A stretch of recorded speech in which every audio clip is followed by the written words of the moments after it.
Okay, so hello everyone, I am Alyan and I'm back again with another interview. And today I have an incredible guest special with me, someone who has worked with people from 50 countries, traveled to Japan more than 100 times. So, welcome, Miss. How are you? Oh, wonderful. Very glad to be talking with you, Alyan.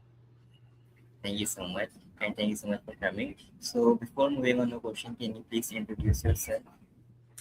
Yeah, Kimberly Wiefling. I am delighted to live in Silicon Valley, San Francisco Bay Area in California.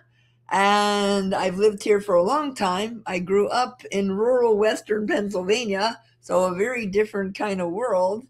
I've worked at Hewlett Packard for 10 years in engineering and technical jobs. I worked at three different startup companies. And then I started my own consulting business and I mostly facilitate work shock learning labs that really help people achieve what seems impossible. And it's not hard. I'm a physicist by education. I have a master's in physics and a bachelor's in physics and chemistry.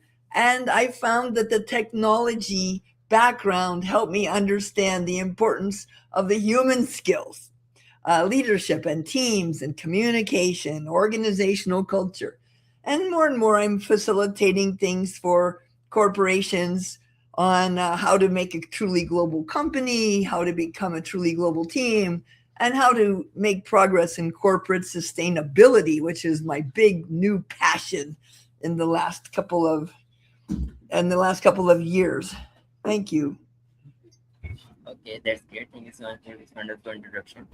So my first question in your screen, you went from being a physicist at HP to becoming a global leader concerned. What was the turning point that changed everything for you? The turning point was the economic collapse. The economy had a very big collapse and everything shut down and all kinds of companies closed. I lost my job. So I said, what does this bad thing make possible? And so I was digging in the tragedy for the treasures and I found, wow, I can finally have my own business. I had a small part time business on the side for 6 years before that. But now I could fully be my own company, my own boss, my own team. So that's been really amazing. Of course, I have lots of colleagues and have lots of help along the way. And I found that the tragedy of an economic bust created a possibility for me. Yeah. Thank you so much for this wonderful answer. So you use the phrase impossible but very difficult. Where did that mindset first come from in your own life? Uh, well, I went to a workshop in 1995, a long time ago, by a wonderful workshop facilitator who taught me that sometimes you have to ask, what does this make possible?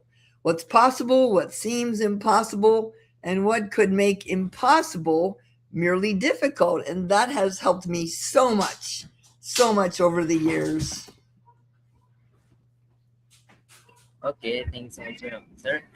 So you have worked with people from over 50 countries. What's the one thing that universal true about great teams, no matter the culture? Oh, well, I always like to ask people, hey, raise your hand if you're married to someone from the same culture, the same country, who speaks the same language. Yeah, lots of people say that. Okay, raise your hand if you ever have a conflict. They're frustrating, they're annoying. Yeah, come on, man. Just because they're from a different culture, a different country, doesn't mean that's the reason that they're annoying you or frustrating you. It happens with your husband or your wife, right?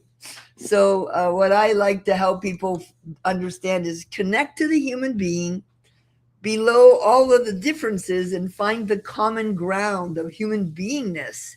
And then when you have challenges, realize it's because you're human beings, not because they're from Pakistan and you're from the United States or something else. It is just human beings having human being conflict. So that's just normal. That's amazing. Thank you so much for your answer. So, what is a work show, and why do you believe traditional training does not actually work? Oh, well, it's not my belief. There's been lots of research that so called training, kind of lecture, classroom kind of stuff, when you leave the room, you forget 50% of everything you heard. A couple months later, you only remember 20% of what you heard.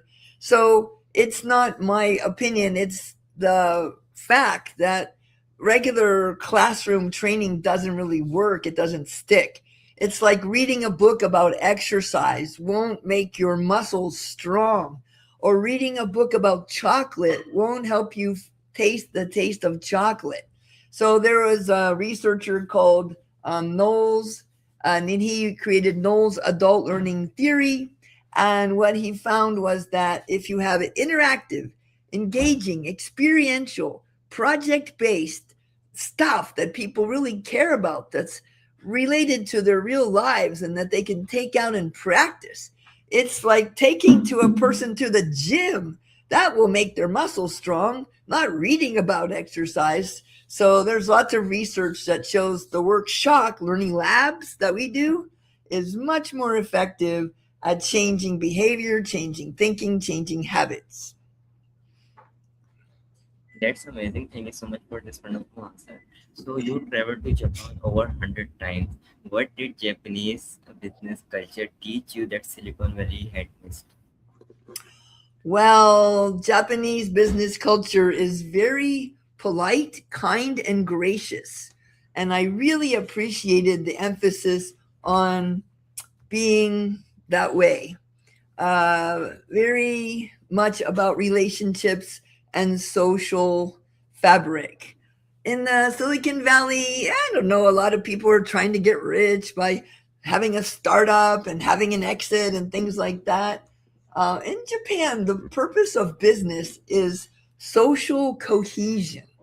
In the US, the purpose of business is make a profit, make money. So I kind of realized that Japanese businesses are much more ethical by design because they are focused on social fabric, social cohesion, not only the money side. Now, what they don't know that Silicon Valley does is you got to take necessary risks. You got to learn from mistakes. Hey, we don't call it a failure in Silicon Valley, we call it a prototype. So, what I have been able to bring to the Japanese companies is take necessary risks, not crazy risks, and experiment, prototype, learn from mistakes, and fail forward and keep going, keep growing. So there's been a lot of complementary learning, both sides. Yeah, exactly. Thanks so much for your answer. So, your book is called Scrappy Project Management. Why Scrappy? What does that word really mean to you? Well, if you knew my family, you would know we're all very scrappy. It means, hey, we can get stuff done in very strange, difficult circumstances. I grew up climbing trees and cutting down trees in the forest and building little tents and campfires and having all kinds of outdoor fun, fishing and things like that. And so I just know how to make things work, even in difficult or challenging circumstances. Sometimes it's messy, sometimes it's not socially acceptable or politically correct. But the Wiefling family has a real talent for doing things, getting stuff done that people are like, what? And doing it in ways that people are like, what? So I call it scrappy. Just refuse to give up, make it happen no matter what.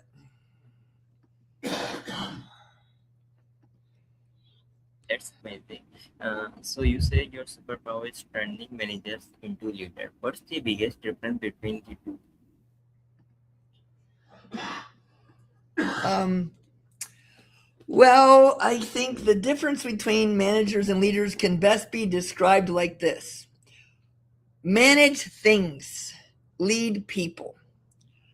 People don't want to be managed. You manage budget, you manage schedule, you manage a spreadsheet, you manage inventory, but you don't manage people. You lead people, you lead a team.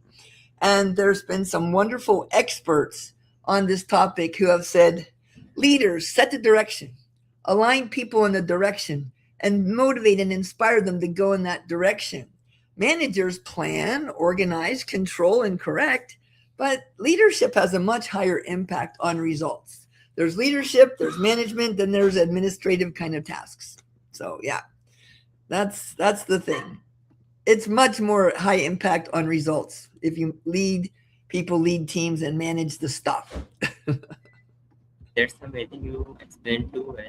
So, as a 17 years old building a global connection from Karachi, what advice would you give someone like me who wants to make a worldwide impact? Oh, well, it's wonderful what you're doing.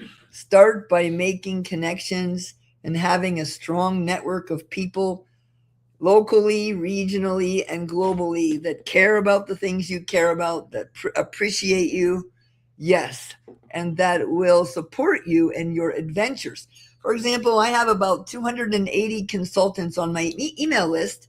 If you have a specific request for, hey, you want to interview certain kinds of people, or you have another request, I can send that out to my 280 friends and colleagues and say, who can help this guy?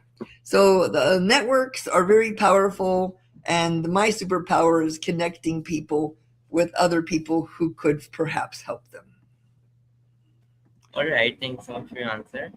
So, what mistake do you or do young leaders most commonly make when they first step into leadership role? Well, there's two mistakes that I think are really widespread, and not only in young leaders. The first is I demonstrate like this. What made this chicken fall? Do you know what caused it to fall? Mm, Some people say, oh, it's gravity, Kimberly. I'm like, yeah, really? I can't change gravity, but I can hold on to it. So there's always things out of our control. Focus on what is in your control and what you can control and adjust and change. So the first, that's called learned helplessness, is if you think it's not my fault, someone else is doing it to me. That's the number one barrier to becoming a great leader, is thinking it's the people above you, it's the people, the executives, it's their fault. Yeah, they could change things, but you have to take responsibility. What are you doing? What can you contribute? How might you change? And the second one is the rush to solution, just trying to figure out how to do things when you don't know what is the goal, what is the purpose. So stop, think, organize, plan, big why, purpose, big who, stakeholder analysis, big what, goals and measures of success. Don't just get busy doing stuff. Being fast with doing the wrong things is not productive. Okay, thank you so much for your answer. So, Mhm. how important is failure in the journey to become a truly great leader? Oh, well, failure is just normal, right? Unless it's deadly. Failure is a way of learning. Failure is what we do. We experiment, we prototype. Failure gives us feedback. I mean, it's called iteration. So you do something and it so called fails, but you learn from it. So that's really important to understand that, first of all, if you're really afraid to fail, don't do anything. Don't take any action, right? But but if you are willing to take some necessary risks, to learn from mistakes, to celebrate those mistakes, even to dig inside the mistakes for the diamonds hidden in there, in the doggy poo, you can find all kinds of wonderful gifts. And so failure is just a normal part of innovation, creativity, and I think it's really important to understand that.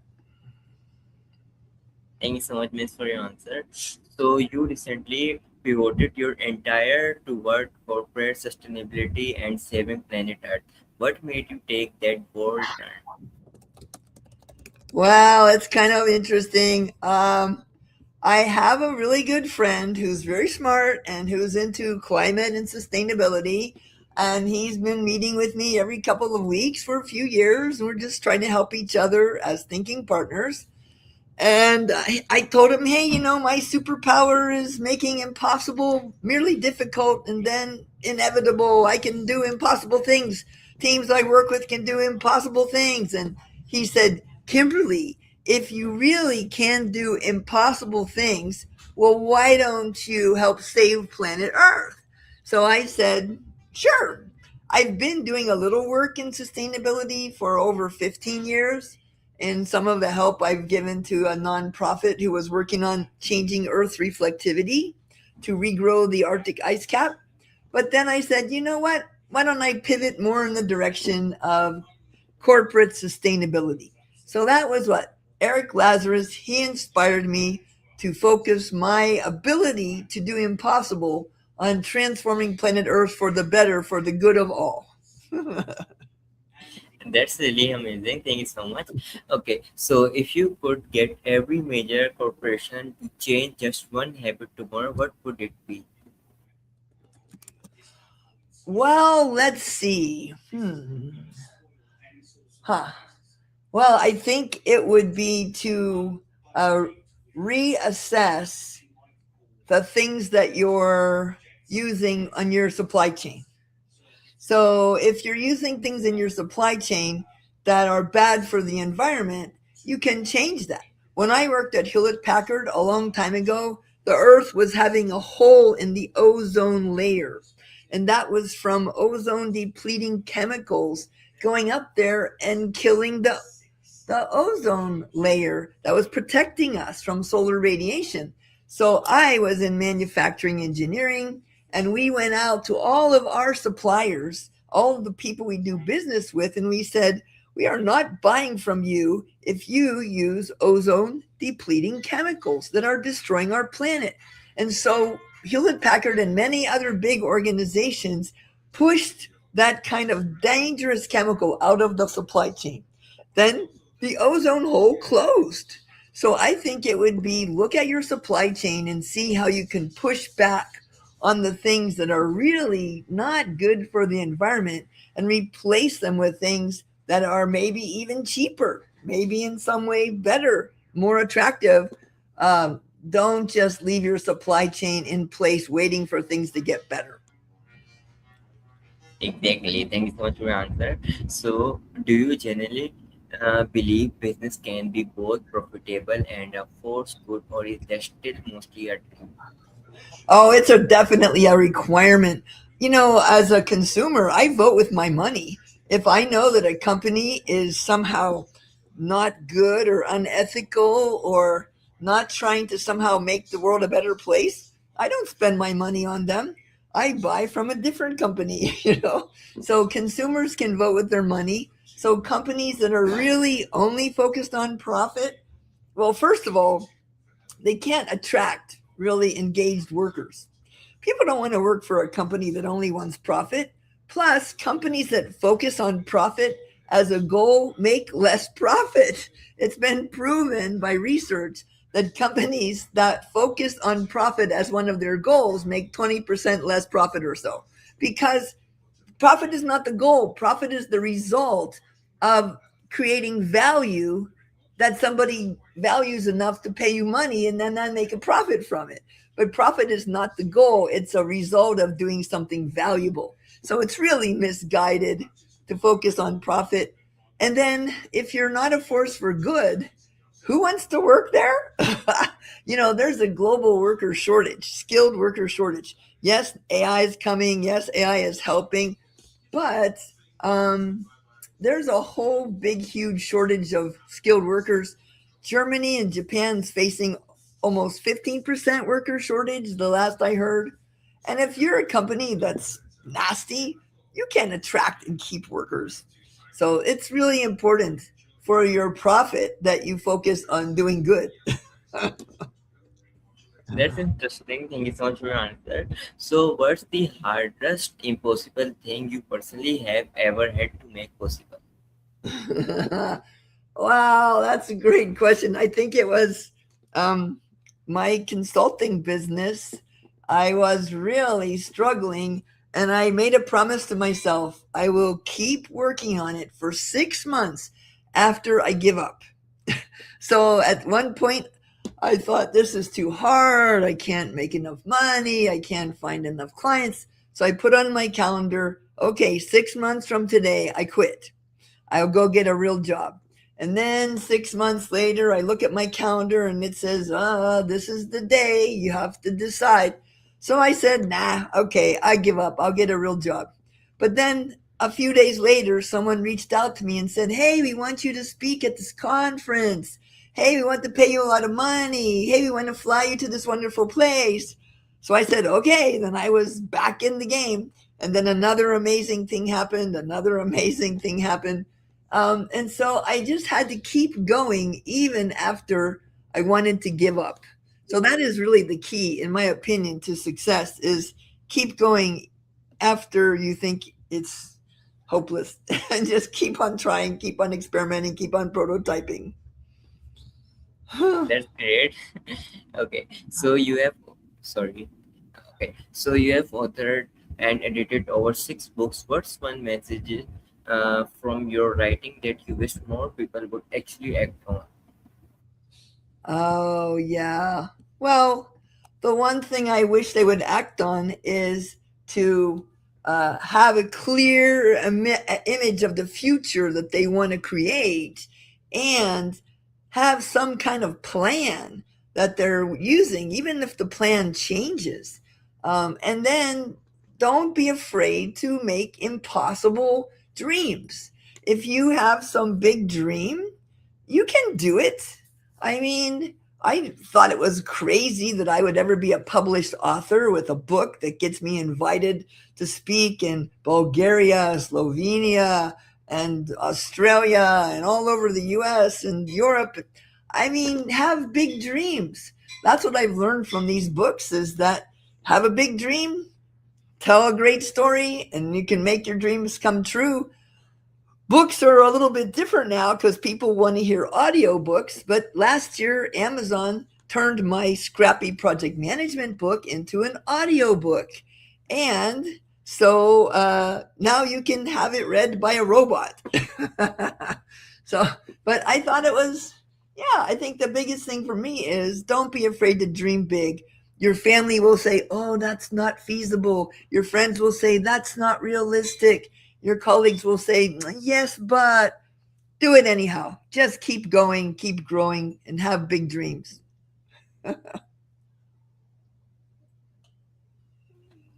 Thank you so much for this wonderful answer. What does trust really mean in a global team, and how do you build it across cultural barriers? Well, trust is all about being willing to be vulnerable with each other. So it's like willing to let people know here's my challenge. Here's a mistake I made. Here's a failure. Here's a weakness I have.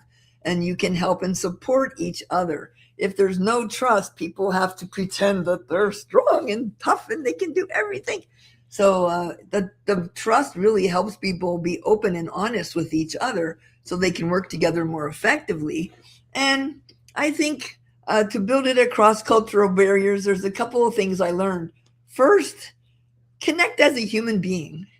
There's this human being in the side of us. If you look at the Hawaiian Islands, on the surface above the ocean, it looks like they're separated, but all the islands are connected underneath the ocean. And we human beings, we share common ground of human beingness and find that common ground that connects you as human beings. Share your life story together. Share what's going on in your life. Share some of your vulnerabilities. That builds trust. And then for the cultural thing, show sincere interest in the other person's culture. Show sincere interest in the other person's culture and language and food and all kinds of things, right? And appreciate that.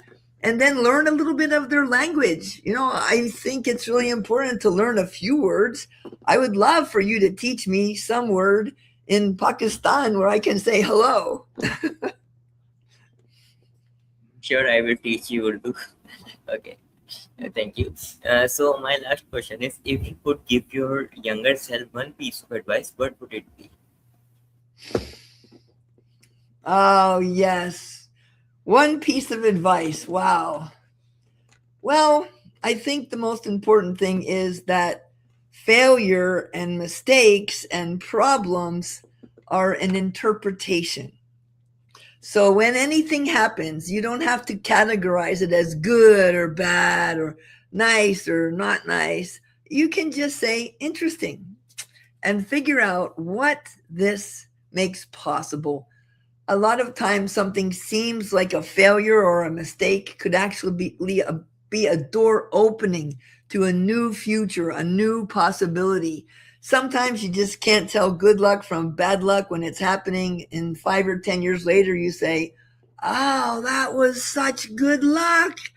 That pushed me in the direction I needed to go." And at the time, it felt like a horrible failure. Thank you so much, Miss.